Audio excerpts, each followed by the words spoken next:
Selamat datang di channel Novel Official. Sebelum kalian mendengarkan novel Pesona Pujaan Hati, jangan lupa like, share, and subscribe. Kalau tidak kusentil jantung kalian.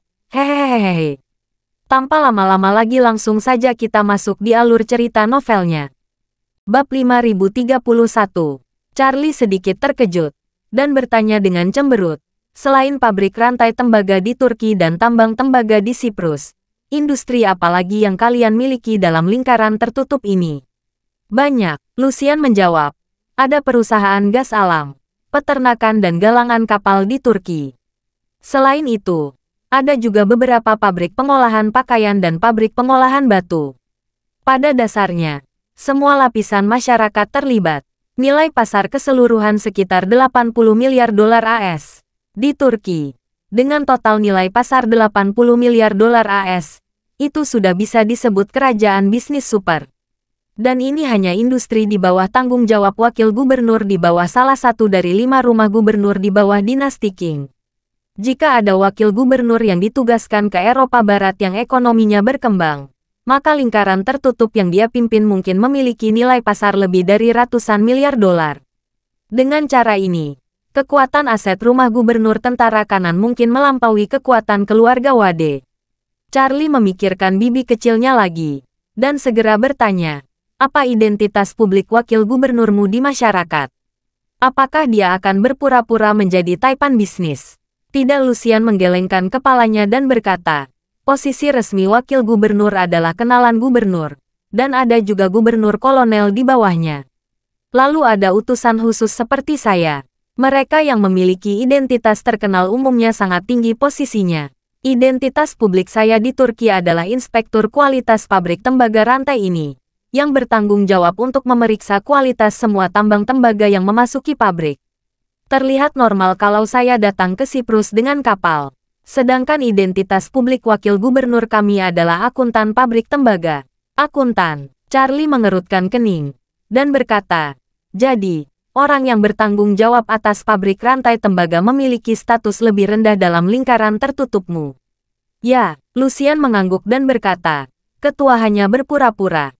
Adapun orang-orang yang bertanggung jawab atas industri lain, mereka hanyalah juru bicara yang diatur oleh perkumpulan penghancuran Qing, dan banyak dari mereka adalah anggota penjaga kavaleri. Charlie bertanya kepadanya, anggota penjaga kavaleri? Ya, Lucian berkata lagi. Setidaknya ada 50 perusahaan di bawah lingkaran tertutup kami. Charlie bertanya dengan rasa ingin tahu. Kalian sangat memperhatikan kerahasiaan. Bagaimana cara mengelola 50 perusahaan ini untuk memastikan tidak ada rahasia yang bocor? Tidak mungkin semua karyawan dari 50 perusahaan ini adalah orang-orang kalian sendiri, bukan? Lucian menggelengkan kepalanya dan berkata, sebagian besar perusahaan tidak memiliki hubungan yang jelas satu sama lain atau dengan wakil gubernur. Selain itu, tidak semua perusahaan adalah milik kami. Kami memiliki begitu banyak personel akar rumput. Orang yang bertanggung jawab di setiap perusahaan semuanya adalah keturunan penjaga kavaleri. Keturunan penjaga-penjaga, Charlie bertanya. Mengapa keturunan mereka? Lucian menjawab. Karena penjaga yang gagah berani semuanya dipromosikan dari tentara mati yang berkinerja baik dan bahkan melakukan layanan berjasa. Untuk membuat mereka yang gagah berani ini memiliki keunggulan psikologis atas tentara mati, Dewan Qing secara khusus mengizinkan setiap anak ketiga yang mereka miliki keluar dari status penjaga. Keluar dari identitas penjaga jaminan berarti keturunan ini tidak harus berlatih seni bela diri sejak kecil. Mereka menerima pendidikan formal di perkumpulan Qing sejak kecil, dan dapat mengenyam pendidikan dasar dimanapun dia berada. Misalnya, Turki memiliki 4 tahun sekolah dasar, 4 tahun sekolah menengah, dan sekolah menengah di atas 4 tahun. Konten sekolah dasar dan menengah anak dipelajari dalam pertemuan clearing. Setelah memperoleh status hukum di sekolah menengah atas, dia belajar di sekolah menengah umum setempat di Turki, dan kemudian mengikuti ujian masuk universitas biasa. Setelah lulus dari universitas, dia dapat langsung mengambil saluran rekrutmen sosial untuk bekerja di perusahaan dalam lingkaran tertutup kami. Dan secara bertahap dikembangkan sebagai penerus perusahaan yang berbeda. Charlie bertanya kepadanya, mengapa kalian mengirimnya belajar di sekolah menengah? Lucian menjawab. Anak-anak yang muda terlalu kurang disiplin diri. Jika pergi ke sekolah umum, mudah untuk mengatakan banyak kesalahan. Oleh karena itu, perkumpulan King akan melakukan pendidikan internal untuk mereka. Orang tua tetap menjaga rahasia. Dan ketika anak-anak mulai bersekolah menengah, mereka mulai menambah racun untuk memastikan mereka memegang kendali. Bab 5032.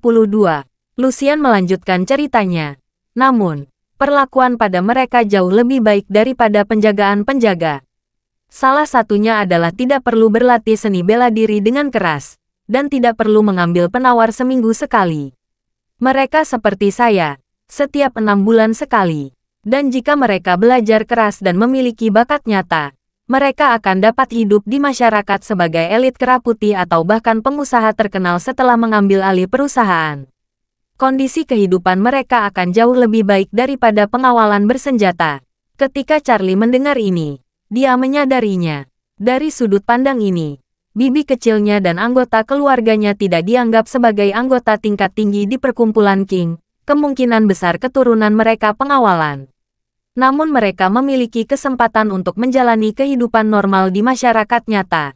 Memikirkan hal ini, Charlie bertanya kepada Lucian, selama bertahun-tahun kamu berada di perkumpulan King, pernahkah kamu mendengar bahwa perkumpulan King mengirim orang ke masyarakat, dan kemudian membuat orang ini dekat dengan orang tertentu sehingga mereka bisa menikah? Apakah dia menjadi agen rahasia yang menempatkan perkumpulan King di sebelah pihak lain? Saya pernah mendengarnya. Lucian mengangguk dan berkata, hal ini normal. Setelah pengawal anak-anak ini dikirim ke masyarakat, perkumpulan King akan menyusun sistem poin untuk mereka. Selama mereka memberikan kontribusi kepada perkumpulan King, mereka dapat meningkatkan poin. Semakin besar kontribusi, akan semakin banyak poin. Jika poin dapat mencapai tingkat tertentu, mereka dapat menggunakan poin tersebut untuk mengeluarkan salah satu anggota keluarga mereka dari pengawalan. Jika bisa terus memberikan kontribusi yang signifikan, bahkan dapat menyelamatkan semua kerabat.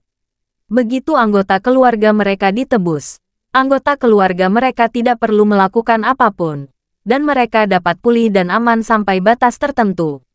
Mereka dapat pergi dan melakukan apapun yang mereka inginkan. Namun racun di tubuh mereka tidak dapat diolah. Mereka tetap harus meminum penawarnya dari seminggu sekali hingga 6 bulan sekali. Jika kontribusinya cukup besar, mereka bahkan dapat menyelamatkan diri mereka sendiri.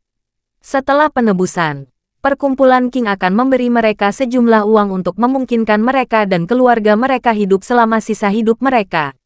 Namun, premisnya bahwa keamanan perkumpulan King tidak akan terancam. Sambil meminum obat secara teratur, Lucian berkata lagi, karena mekanisme ini, setiap pengawal bersenjata akan berusaha sekuat tenaga untuk memiliki 3 anak, atau bahkan kelipatan 3.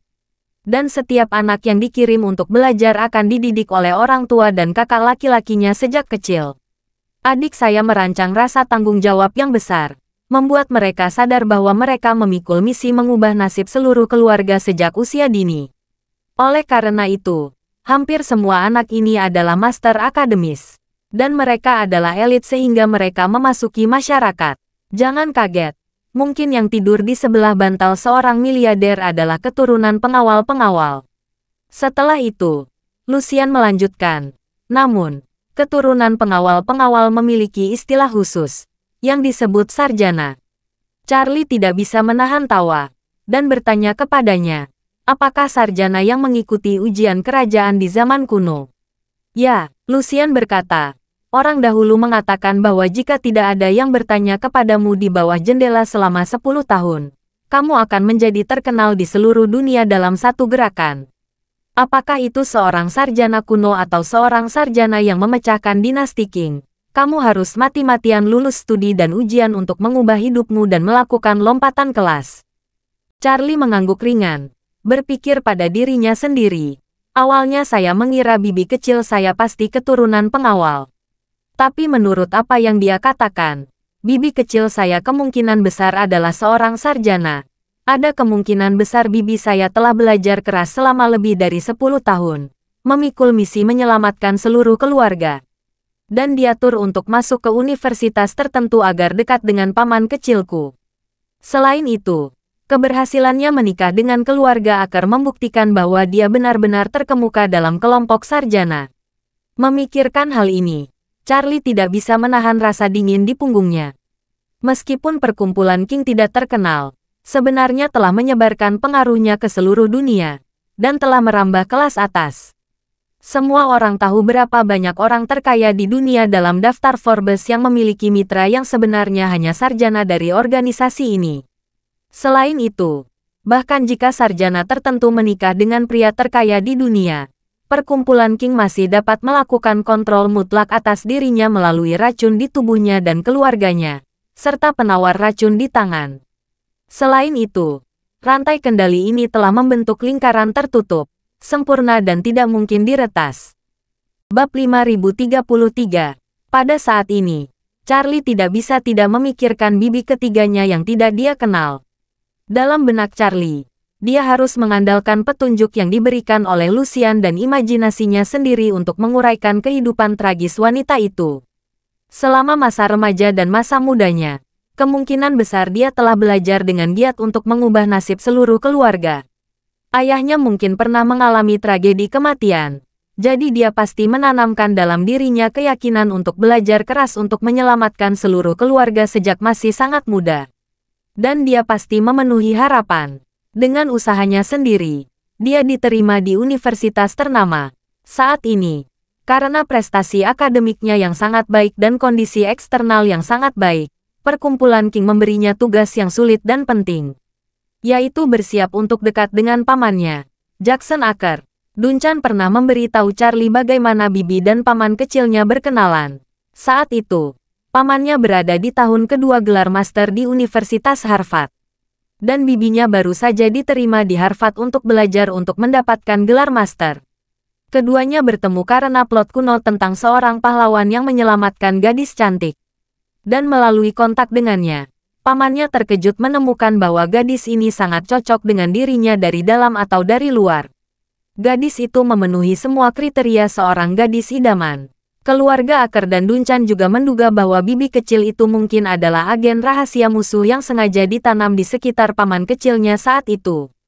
Namun menurut Duncan, setelah kematian bibi kecil itu, kejadian ini hanyalah spekulasi yang tidak bisa dibuktikan kebenarannya. Namun, sekarang dia yakin spekulasi mereka 100% akurat. Meskipun bibinya berusia 22 atau 23 tahun saat bertemu pamannya, kemungkinan besar dia telah bekerja keras untuk menjadi wanita yang disukai atau bahkan diobsesi oleh pamannya sejak dia berusia 15 atau 16 tahun. Setelah persiapan bertahun-tahun, dia membawakan Love at First Sight bersama pamannya di Universitas Harvard. Paman yang naif mengira dia telah menemukan jodohnya. Namun yang tidak dia ketahui adalah, semua ini hanyalah drama yang dipersiapkan dengan hati-hati di sekitarnya. Dia telah bersama wanita ini selama hampir 20 tahun. Wanita ini melahirkan 2 putri. Keluarga berempat tampaknya memiliki hubungan yang dalam. Namun dia tidak pernah bermimpi bahwa wanita yang telah bersamanya selama 20 tahun ini selalu memiliki gigi palsu yang diisi dengan zat yang sangat beracun di mulutnya. Suami dan 2 putri kandung yang telah bersama selama 20 tahun tidak dapat menghentikan kerja keras bibi kecil itu untuk menghancurkan keluarga Aker. Pada hari konser Queen di New York, wanita ini bertindak sebagai pemandu internal dan bekerja sama dengan tentara mati dari perkumpulan King untuk menghancurkan seluruh keluarga Aker. Namun, Charlie tidak tahu apakah bibi kecil ini dan kedua putrinya ada dalam daftar pembunuhan perkumpulan King. Jika ada, maka dia tidak tahu bahwa bibi kecil ini tidak jelas hatinya. Namun, menilai dari fakta bahwa dia dengan tegas mengertakkan taringnya dan memilih untuk bunuh diri di saat-saat terakhir, bahkan kematian di dalam hatinya tidak luput dari kendali perkumpulan King. Dan bunuh diri kemungkinan untuk melindungi anggota keluarganya yang masih berada di bawah kendali perkumpulan King. Ini juga pendapat Charlie bahwa perkumpulan King adalah yang terkuat. Tepat ketika Charlie dipenuhi dengan emosi, seseorang mengetuk pintu dan berkata dengan hormat di luar pintu, "Tuan utusan khusus, dalam setengah jam, kapal akan berlabuh." Charlie merasakan bahwa orang ini bukanlah seniman bela diri. Dia berkata kepada Lucian dengan suara yang sangat rendah, "Suruh dia pergi." Lucian mengangguk dan berkata, Oke, saya mengerti. Kamu bisa pergi. Baik, pihak lain menjawab. Berbalik dan meninggalkan lantai ini. Charlie kemudian bertanya kepada Lucian. Apakah semua orang di kapal ini anak buahmu? Tidak, Lucian menggelengkan kepalanya dan berkata. Pengawal di kapal ini semuanya adalah penjaga kavaleri Turki. Sedangkan untuk awak kapal, mereka semua adalah anggota periferal yang hanya bertanggung jawab untuk mengoperasikan kapal. Mereka tidak tahu rincian. Charlie menunjuk ke pria tak bergerak yang berdiri di koridor di dalam pintu, dan bertanya kepadanya, siapa dia? Lucian berkata, dia adalah wakil saya. Bab 5034. Charlie mengerutkan kening dan bertanya, apakah wakilmu harus memenuhi kebutuhanmu? Lucian menjawab, dia ingin bergabung dengan Kamhuben. Untuk bergabung dengan Kamhuben, dia perlu direkomendasikan oleh seseorang yang telah menerima pelatihan di Kamhuben. Saya menggunakan ini sebagai syarat dan memintanya memuaskan. Charlie mengulurkan tangan untuk memotongnya. Oke, kamu tidak perlu mengatakan apa-apa. Lucian segera menutup mulutnya. Charlie bertanya lagi saat ini. Apakah kamu punya untuk membiarkanku menyelinap ke tambang tembaga bersamamu? Lucian berkata tanpa ragu. Ini sederhana. Kamu hanya perlu membungkus dirimu dengan jubah hitam. Jubah hitam. Ya, Lucian berdiri. Melepas 2 jubah hitam dari gantungan di belakang pintu. Lalu berkata kepada Charlie. Karena saya utusan khusus. Hanya atasan dan wakil saya yang dapat melihat wajah saya yang sebenarnya. Di depan orang lain dalam organisasi, saya selalu terbungkus jubah, sehingga tidak ada yang bisa melihat sedikit pun. Charlie mengangguk, dan bertanya lagi, orang yang bertanggung jawab atas tambang tembaga Siprus, apakah sudah melihat wajah aslimu? Tidak, Lucian menggelengkan kepalanya dan berkata, kalau kamu ingin masuk, kamu hanya perlu turun dari kapal dengan jubah hitam sepertiku nanti. Setelah turun dari kapal, penjaga tambang tembaga akan menjemput kita ke atas. Charlie bertanya lagi, lalu kapan kamu akan kembali? Besok, Lucian berkata. Setelah kapal berlabuh, penjaga di kapal ini akan mengumpulkan semua awak kapal di ruang mesin. Mereka tidak akan diizinkan melihat dunia luar. Setelah semua bahan diturunkan, kami akan mulai memuat biji tembaga, lalu akan berangkat kembali setelah kapal penuh besok pagi. Charlie bertanya kepadanya, bagaimana denganmu? Lucian menjelaskan, saya akan tinggal di tambang tembaga malam ini, mengawasi para penjaga minum obat, lalu mengawasi tentara mati minum obat. Setelah memastikan semua orang minum obat dengan normal, saya akan istirahat sampai fajar. Oke, Charlie mengangguk dan berkata, kalau begitu aku akan ikut denganmu. Setelah itu, Charlie bertanya lagi, di mana penawar yang kamu bawa? Lucian menunjuk ke lemari di sudut ruangan, dan berkata, penawarnya ada di dalam lemari. Charlie mengangguk dan berkata, keluarkan penawarnya. Oke, Lucian segera berjalan ke lemari, mengeluarkan ransel yang berat, dan meletakkan ransel itu di depan Charlie. Charlie membuka tas punggung itu dan menemukan bahwa tas itu penuh dengan paket berbentuk kotak seperti kotak kapur, dan ada lebih dari 30 kotak. Dia mengeluarkan sebuah kotak, dan melihat sebuah lencana bundar yang dicetak dengan cat lilin di penutup atas kotak tersebut. Pola lencananya sangat rumit, dan samar-samar terlihat bahwa totem secara keseluruhan menampilkan karakter yang rusak. Charlie langsung membuka kotak itu, dan menemukan bahwa di dalamnya ada sebuah silinder setebal dan setipis jari telunjuk, digulung dari kertas kraft. Segel atas dan bawah silinder juga masing-masing memiliki segel lilin. Charlie merobek kertas kraft, dan melihat 10 pil kecil terbungkus di dalamnya. Dia meletakkan pil itu di bawah hidungnya dan mengendusnya, dan menemukan bahwa penawarnya mirip dengan penawar yang telah dia siapkan. Sebagian besar penawar yang dia siapkan adalah beberapa bahan obat umum yang bergizi, dan hanya sebagian kecil yang benar-benar memiliki efek detoksifikasi. Dan penawar ini sama, khasiat sebagian besar bahan obat adalah untuk menguatkan tubuh, namun bagian yang benar-benar berfungsi adalah bahan yang telah disuling dengan metode khusus. Charlie langsung menyadari bahwa ramuan ini mengandung reiki yang sangat kecil. Meskipun sedikit, Charlie masih bisa dengan jelas merasakan keberadaan reiki. Ini membuat ekspresi Charlie bergetar. Sepertinya orang yang memurnikan penawar ini bisa menguasai aura seperti dirinya. Bab 5035. Reiki dalam obat penawar sangat kecil. Meskipun dapat menyimpulkan bahwa orang yang memurnikan ramuan juga mahir dalam Reiki, namun Charlie tidak dapat menggunakan ramuan tersebut untuk mengetahui tingkat kultivasi lawan. Lagi pula, potensi penawar ini terlalu rendah. Charlie merasa bahwa kegunaan terbesarnya bukanlah untuk menekan racun di tubuh pengguna, tetapi tampaknya hanya mengirim sinyal agar racun di dalam tubuh tidak bereaksi. Melihat penawar ini, dia menebak bahwa jika ada 10 pangkalan tentara mati di seluruh dunia, setidaknya akan ada puluhan ribu tentara mati, keluarga mereka, dan penjaga kavaleri.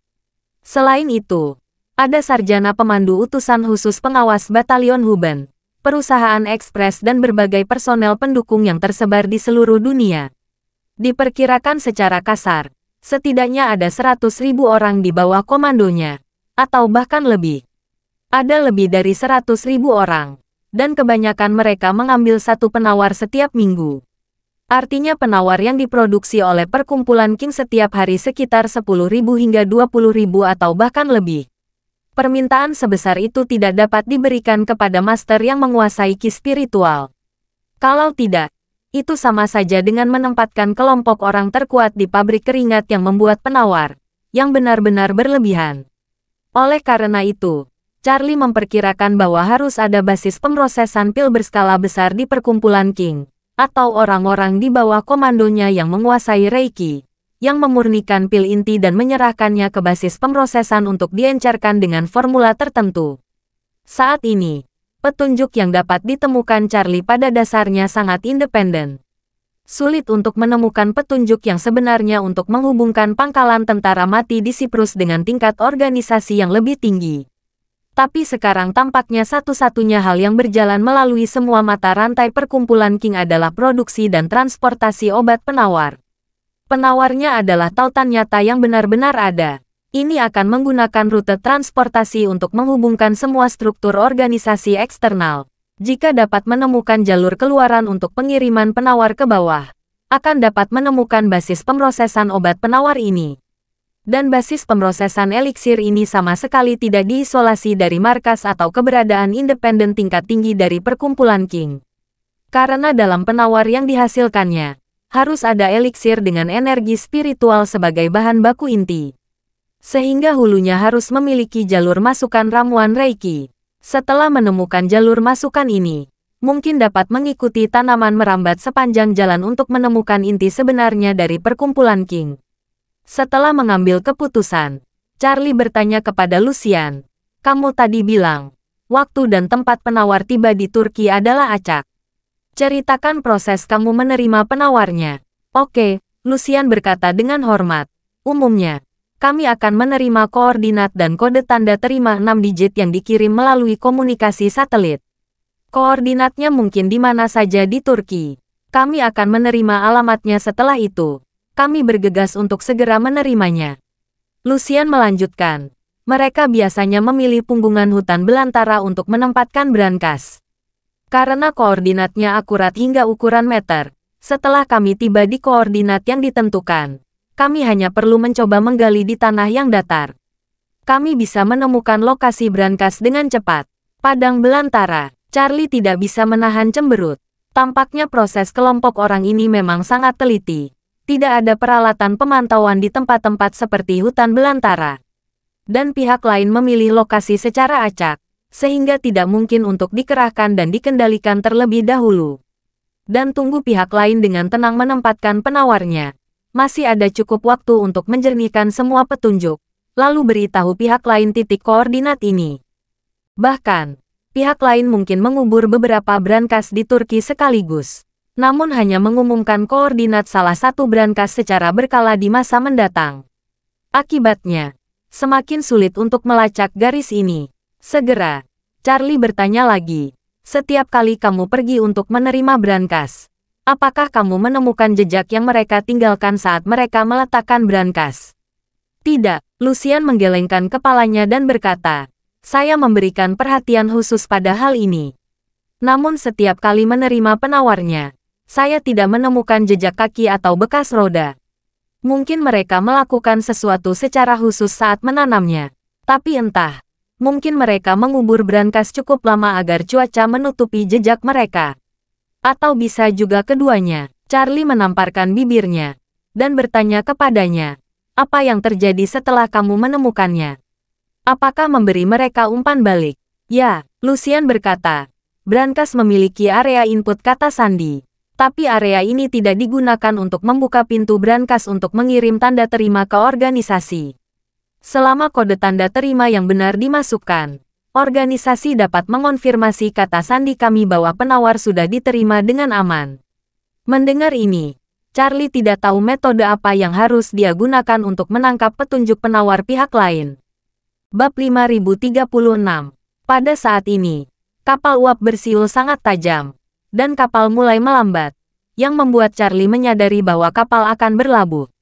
Jadi, dia segera melemparkan penawar yang dibawa oleh Lucian kembali ke lemari. Lalu membungkus dirinya dengan salah satu jubah hitam, dan kemudian berkata kepada Lucian, aku berpura-pura menjadi wakilmu dan pergi ke tambang tembaga bersamamu. Lucian mengangguk tanpa berpikir. Tentu saja. Setelah itu, dia juga mengambil jubah hitam, memakainya dengan terampil dan menutupi kepalanya sepenuhnya dengan topi besar. Charlie mengikuti, menutupi kepalanya dengan tudung jubah hitam. Dia menemukan bahwa topi jubah hitam itu sangat lebar, dan bahan topi itu ringan dan berpasir. Bahkan jika topi itu menutupi seluruh wajah, tidak akan menghalangi pandangan. Setelah itu, Charlie dan Lucian datang ke pintu, memandangi prajurit yang berdiri diam seperti papan kayu, dan berkata dengan suara dingin, dengar, jika ada yang berani memasuki ruangan ini kecuali kami berdua, bunuh dia tanpa ampun. Pihak lain segera dikendalikan oleh sugesti psikologis Charlie, dan segera mengangguk dengan hormat dan berkata, bawahan patuh. Ketika keduanya keluar dari ruangan, bagian luar sudah sibuk. Sebagian besar penjaga kembali ke anjungan. Setelah kapal berhenti, mereka akan membawa semua kru ke ruang mesin untuk mencegah kru memata-matai petunjuk apapun. Saat ini, kapal hanya berjarak 1 atau 2 kilometer dari dermaga. Charlie dan Lucian langsung keluar dari bridge dan datang ke geladak. Di geladak, 2 awak dan 2 penjaga berdiri di sisi kiri kapal, menunggu waktu melempar tali untuk menyelesaikan pendaratan. Dan Charlie sudah bisa melihat bahwa dermaga kecil di depannya terang benderang saat ini, dan banyak truk bongkar muat sudah menunggu. Selain itu, Charlie juga melihat beberapa mobil, mungkin sedang menunggu konvoi Lucian. Kapal barang mulai membalikkan dorongan ketika hendak berlabuh, lalu kecepatannya turun dengan cepat, dan bersandar ke samping menuju dermaga. Setelah kapal benar-benar berhenti, Lucian memimpin dan turun dari tangga spiral di bagian dalam geladak. Pada saat ini, palka di bawah juga telah dibuka oleh 2 awak kapal. Pada saat yang sama, derek di sebelah kapal barang mulai bergerak perlahan, dan sepertinya akan mulai menurunkan muatan. Sejak Charlie meminta Lucian menyerahkan secara normal sesuai dengan metode penyerahan sebelumnya, Lucian saat ini telah sepenuhnya memasuki ritme docking seperti biasanya. Ketika dia melangkah keluar dari pintu kabin, sudah banyak pria yang menunggu di luar. Melihat Lucian dan Charlie turun, pemimpin itu segera berkata kepada Lucian dengan hormat, Tuan utusan khusus, Anda telah bekerja keras sepanjang perjalanan. Charlie bisa mendengar nada pria ini sedikit gugup dan khawatir. Melihat orang lain di sekitarnya, semua orang juga sangat gugup. Charlie berspekulasi bahwa dia pasti gelisah karena kekalahan di Bergen beberapa hari yang lalu. Lagi pula, Vera adalah orang yang secara pribadi disebut oleh Tuan Ying. Namun pada akhirnya orang-orang mereka gagal menyelesaikan tugas berat ini. Dan sekarang saatnya untuk memberikan penawarnya.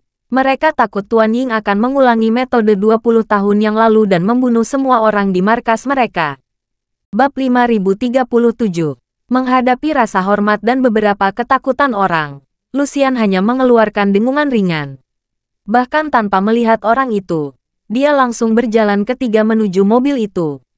Pria yang memimpin dengan cepat berlari beberapa langkah, meluncur ke depan Mercedes-Benz di tengah, membantu Lucian membuka pintu, lalu membantu Charlie membuka pintu co-driver. Lucian yang mengenakan jubah hitam memimpin di kursi belakang mobil, diikuti oleh Charlie di kursi co-driver. Setelah itu, Orang-orang yang menyapa mereka segera masuk ke mobil depan dan belakang. Dan konvoi tersebut segera meninggalkan dermaga melaju ke tambang tembaga yang jaraknya hanya sekitar 1 kilometer dari dermaga. Konvoi berputar keluar dari dermaga dan melaju ke pintu masuk utama tambang tembaga dalam sekejap mata. Gerbang otomatis dibuka terlebih dahulu, memungkinkan kendaraan ketiga melaju lurus tanpa melambat. Tambang tembaga ini terlihat mirip dengan pangkalan istana Wanlong dari luar, tetapi skalanya jauh lebih kecil. Meskipun tidak ada yang aneh di dalamnya, Charlie masih menemukan banyak rahasia-rahasia dan poin daya tembak. Dapat dilihat bahwa keamanan di sini sangat ketat. Konvoi langsung menuju gedung perkantoran dan berhenti. Saat ini sudah banyak orang yang menunggu di bawah. Pria parubaya pemimpin berpakaian bagus dan terlihat seperti pengusaha besar. Di samping pria parubaya itu, berdiri seorang pria muda berkacamata. Pria muda itu kurus dan tinggi, dan terlihat sangat kutu buku. Sekilas, kesan pertama adalah dia terlihat seperti asisten atau sekretaris pria parubaya itu. Charlie menemukan bahwa pria parubaya itu sebenarnya tidak memiliki pemikiran, bukan seorang seniman bela diri. Namun pemuda kutu buku ini adalah master dari alam gelap, tetapi levelnya relatif rendah. Berdasarkan pengakuan Lucian sebelumnya, perkiraan pria parubaya ini seharusnya adalah manajer supervisial dari tambang tembaga ini. Dan pemuda yang seperti asisten di sebelahnya kemungkinan besar adalah pengontrol sebenarnya di sini. Di belakang pemuda ini, ada beberapa master seni bela diri. Namun di antara yang tersisa, yang terkuat hanyalah seorang lelaki tua dengan kesempurnaan yang luar biasa. Namun, ekspresi orang-orang ini saat ini penuh dengan ketakutan. Memikirkannya, mereka semua ketakutan atas kegagalan terakhir. Setelah mobil berhenti, pemuda yang terlihat seperti asisten melangkah maju lebih dulu, dan dengan penuh hormat membukakan pintu untuk Charlie dan Lucian. Begitu Lucian keluar dari mobil, pria berpakaian bagus itu melangkah maju dan berkata dengan hormat, "Tuan utusan khusus, Anda telah bekerja keras." Pemuda di tingkat pertama alam gelap juga sedikit membungkuk, dan berkata dengan hormat, "Utusan khusus Anda telah bekerja keras." Orang-orang di belakang membungkuk bersama dan berteriak keras, "Tuan utusan khusus, Anda telah bekerja keras." Lucian hanya mengangkat tangannya dan berkata dengan enteng, "Masuk dan bicara." "Oke, silakan lewat sini." Pemuda itu dengan tergesa-gesa dan dengan hormat memberi isyarat mengundang, lalu berjalan beberapa langkah untuk memimpin jalan. Lucian mengikuti dari belakang, dan pria parubaya mengikutinya, dan berkata, "Tuan utusan khusus, laporan operasi kami sudah selesai. Mohon luangkan waktu untuk membaca nanti." Lucian bersenandung dan tidak banyak bicara. Sikap tegas ini membuat pria parubaya semakin gugup. Charlie mengikuti di belakang Lucian, dan melihat pemandangan yang indah dari penampilan orang-orang ini. Melihat penampilan ketakutan orang-orang ini, dia malah merasa lega. Saat ini, sekelompok orang ini sangat ketakutan. Para penjaga kavaleri dan tentara mati yang datang ke sini pasti kesulitan tidur dan makan akhir-akhir ini. Ini benar-benar waktu yang tepat untuk memicu pemberontakan mereka. Bab 5038.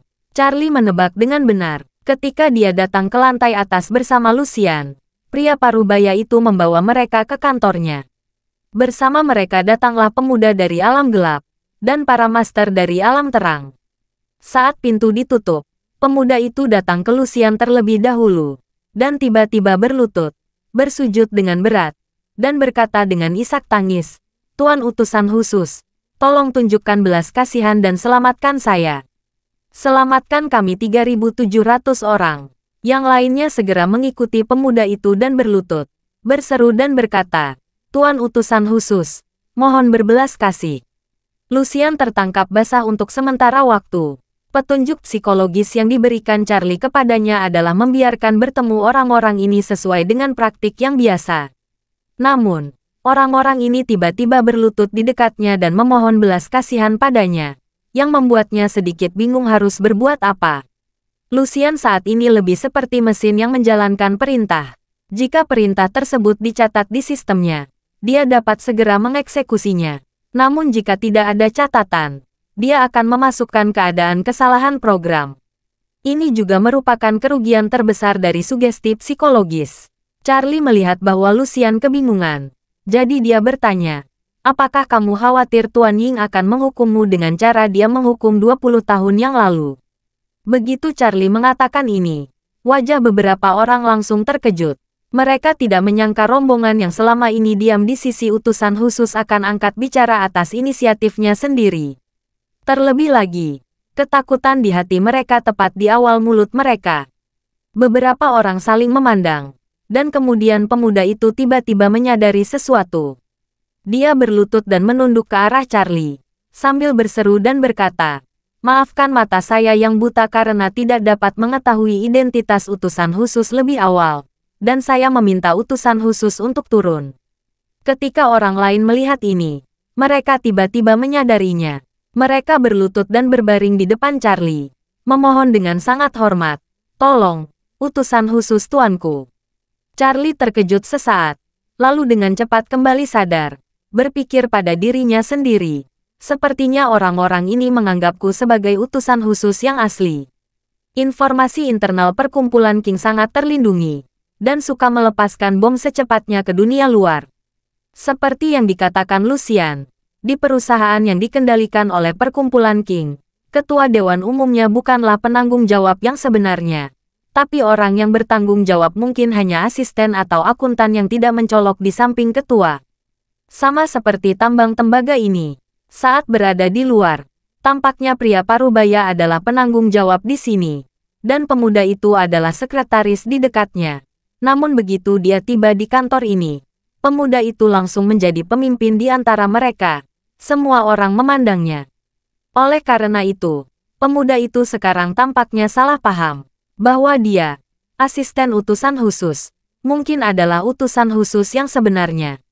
Melihat orang-orang ini berlutut di hadapannya dan memohon, Charlie tersenyum kecil, dan bertanya, jika Tuan Ying memutuskan untuk membunuh semua orang di sini, apakah kamu berani melawan sebelum mati? Ketika beberapa orang mendengar ini, mereka ketakutan. Tubuh mereka gemetar tak terkendali. Pria muda di depan berseru dengan sangat panik, Tuan utusan khusus, demi Tuhan.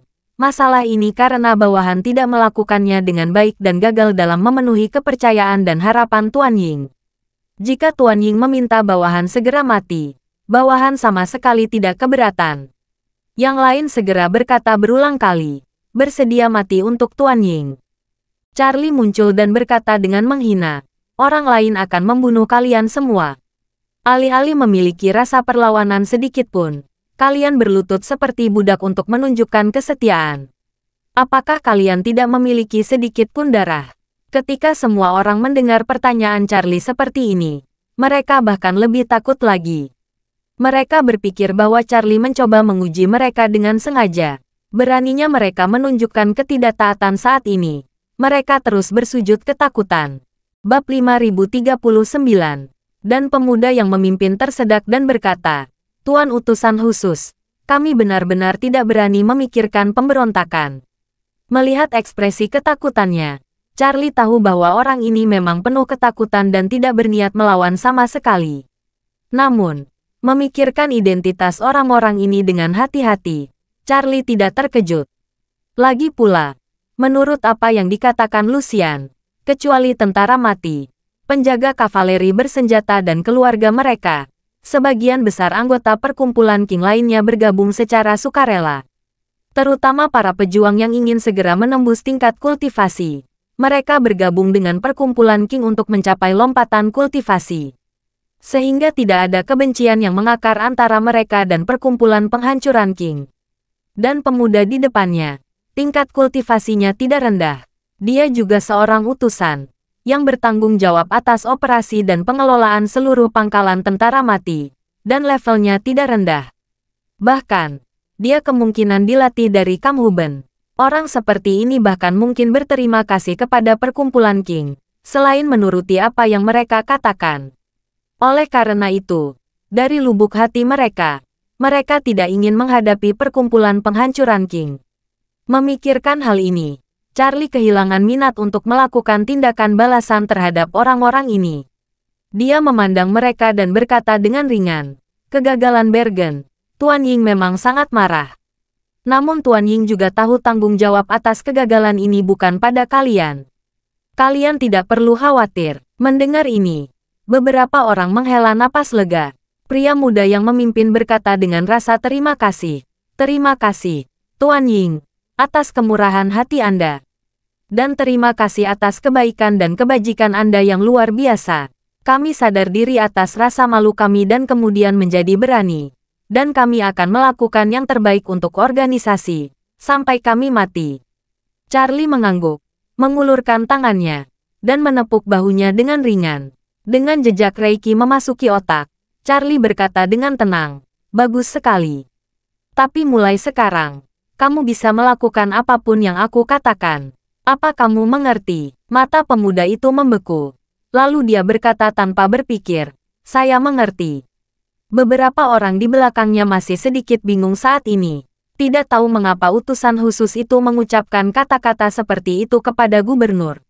Lagi pula, di dinasti Qing, Tuan Ying adalah satu-satunya keberadaan tertinggi. Tidak ada yang diizinkan untuk tidak mematuhi, apalagi menyinggung atasan. Namun kata-kata utusan khusus ini tampaknya ingin memupuk orang kepercayaannya di dalam organisasi. Melihat beberapa orang ragu-ragu, Charlie sengaja bertanya sambil mencibir. Ada apa? Kalian tidak ingin setia padaku seperti dia. Pria parubaya itu berkata tanpa ragu. Saya hanya mengikuti Tuan Ying. Charlie mengangguk sambil tersenyum. Dan berkata dengan ringan. Benar-benar terpuji untuk setia. Melihatmu begitu setia kepada Tuan Ying, aku merasa lega. Kata-kata Charlie membuat beberapa orang merasa sedikit lega. Berpikir bahwa Charlie baru saja menguji kesetiaan mereka pada organisasi.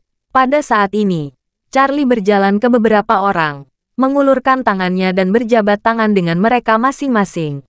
Dan setelah otak semua orang ditransfusikan menjadi energi spiritual, dia berdehem dan berkata dengan tajam kepada mereka, mulai sekarang dan seterusnya.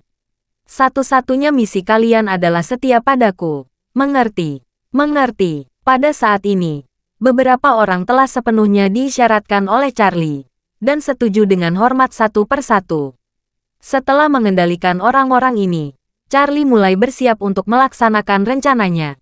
Melalui pemahamannya tentang perkumpulan Qing, dia dapat menyimpulkan bahwa tentara mati dan keluarga mereka pasti penuh dengan kebencian terhadap perkumpulan Qing di dalam hati mereka. Oleh karena itu, selama racun dalam tubuh mereka dapat didetoksifikasi, mereka pasti akan terhasut sendiri. Namun, dia harus relatif berhati-hati pada kelompok pengawal kavaleri bersenjata. Karena meskipun pengawal kavaleri juga terlahir sebagai tentara mati, bagaimanapun juga, beberapa mereka telah memperoleh status yang relatif bebas dan telah memasuki tangga promosi. Jadi beberapa orang pasti telah memalingkan hati mereka ke arah perkumpulan, dan memutuskan mengandalkan upaya sendiri untuk membuat prestasi besar. Bab 5040. Oleh karena itu, Charlie memiliki ide untuk menghilangkan pengkhianat. Dia berencana untuk membiarkan personel manajemen ini memanggil kepala pengawal kavaleri bersenjata di semua tingkatan untuk datang ke sini, dan meminta mereka minum obat secara intensif. Setelah mereka minum obat, dengan tenang beri mereka kesempatan untuk berbicara langsung dengan utusan khusus mereka. Jika penjaga kavaleri ini meminum penawar yang dibawa Charlie, racun dalam tubuh akan hancur dalam sekejap. Pada saat itu, jika ada yang menyimpan rahasia dari dirinya dan pergi diam-diam, itu pasti melawan dia. Namun, jika seseorang datang untuk memberitahu dia segera setelah minum obat, maka hati orang ini pasti jatuh sepenuhnya ke perkumpulan penghancuran Qing. Melalui metode ini, meskipun tidak mungkin untuk menentukan apakah mereka yang memiliki reservasi benar-benar berselisih dengan masyarakat penghancuran Qing, setidaknya mereka dapat menyaring para pengkhianat di pengawal kavaleri terlebih dahulu. Jadi, dia bertanya kepada utusan gubernur, berapa banyak pemimpin di semua tingkatan pengawal kavaleri? Utusan gubernur berkata tanpa berpikir, pengawal kavaleri memiliki seorang komandan, 3 komandan panji, 9 komandan batalion, dan 27 kapten. Setelah itu, dia melanjutkan, namun, misi terakhir kehilangan seorang komandan batalion, dan 2 kapten. Charlie mengangguk. dan berkata dengan ringan, bagi sisanya menjadi 3 kelompok. Bawa mereka dalam satu kelompok ke sini dulu. Siapkan kamar untuk mereka di sebelah, dan biarkan mereka minum obat di sana. Utusan gubernur segera berkata dengan hormat, bawahan akan membuat pengaturan. Charlie bersenandung, dan berkata, setelah kamu membawa pria itu, datang ke sini untuk menemuiku. Baik, menunggu sekitar beberapa menit, utusan gubernur kembali dengan tergesa-gesa, dan dengan hormat berkata kepada Charlie, Tuan utusan khusus, kelompok pertama 12 orang sudah tiba. Silakan ke ruang pertemuan. Charlie mengangguk, terbungkus jubah hitam, dan dipimpin oleh gubernur ke ruang konferensi besar di sebelah. Di ruang konferensi saat ini, sudah ada 12 pria parubaya yang gelisah. Orang-orang ini semuanya adalah pemimpin pengawal kavaleri bersenjata di semua tingkatan.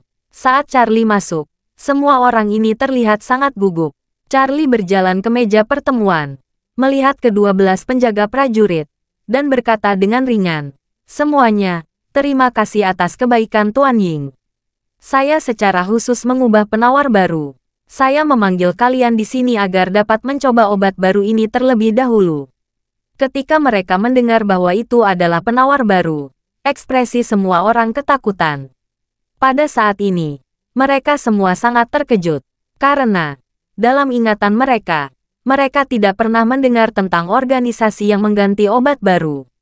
Charlie melanjutkan saat ini. Baru-baru ini, situasinya berubah. Saya pikir kalian sudah mendengar bahwa pengawal kavaleri bersenjata akan menghadapi tugas yang lebih sulit di masa depan. Jadi efek obat kalian selama 7 hari sebelumnya jelas tidak cukup.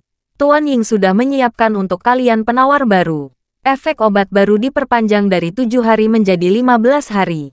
Ketika ke-12 orang mendengar ini, keraguan mereka segera hilang. Charlie mengeluarkan obat penawar yang telah dia siapkan, dan berkata dengan ringan, semua orang akan minum obat di sini. Setelah minum obat, saya akan berbicara dengan kalian satu persatu di sebelah. Saya ingin kalian memberitahu saya kebenaran tentang perasaan kalian tentang minum obat ini. Saya akan mencatat penjelasan kalian dan menyerahkannya kepada Tuan Ying saat kembali. Terima kasih sudah mendengarkan cerita novel Pesona Pujaan Hati. Sampai jumpa di novel selanjutnya.